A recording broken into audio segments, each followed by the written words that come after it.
US stocks gained about 5% last week and are now up about 14% from their low on April 7th. Naturally, the recovery in stocks has prompted speculation that the worst may be over. Treasury Secretary Scott Bessent happily reported that the Nasdaq 100 was now in positive territory for the month of April. But while stock markets are capable of climbing a wall of worry, it feels too premature to call the bottom. The biggest issue for investors is that the thing that got us into this mess, the tariffs, are still with us.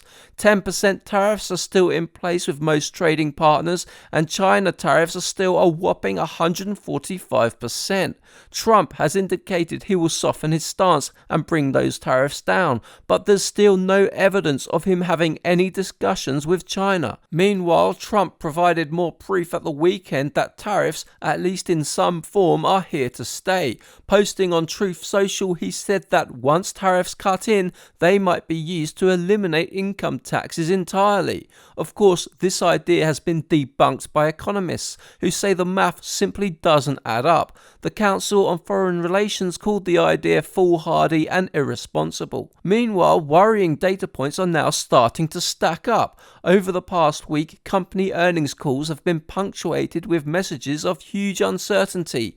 Businesses are pulling guidance, reducing investment and getting ready to raise prices. 40% of cargo ships leaving China for the US are reportedly empty, a concept known as blank sailing.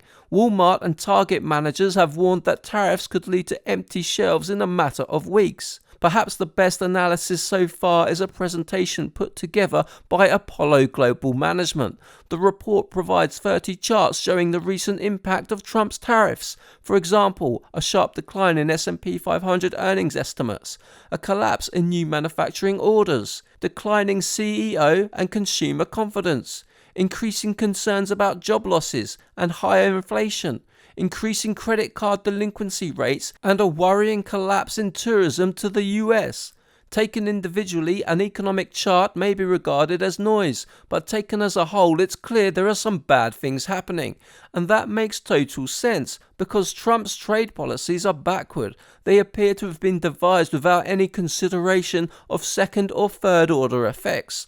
Currently, the US president appears cool and relaxed in his communications with the media, but as the effects of tariffs start to be felt, I expect that to change. At some point, the market may force him to reverse course. Until that happens, the stock market looks like a precarious place to be. This doesn't seem like a good time to be aggressive in stocks, but these are my personal opinions, not financial advice, and if you want to see more investing videos, join my newsletter at 3minutebreakdowns.com. Thank you for watching.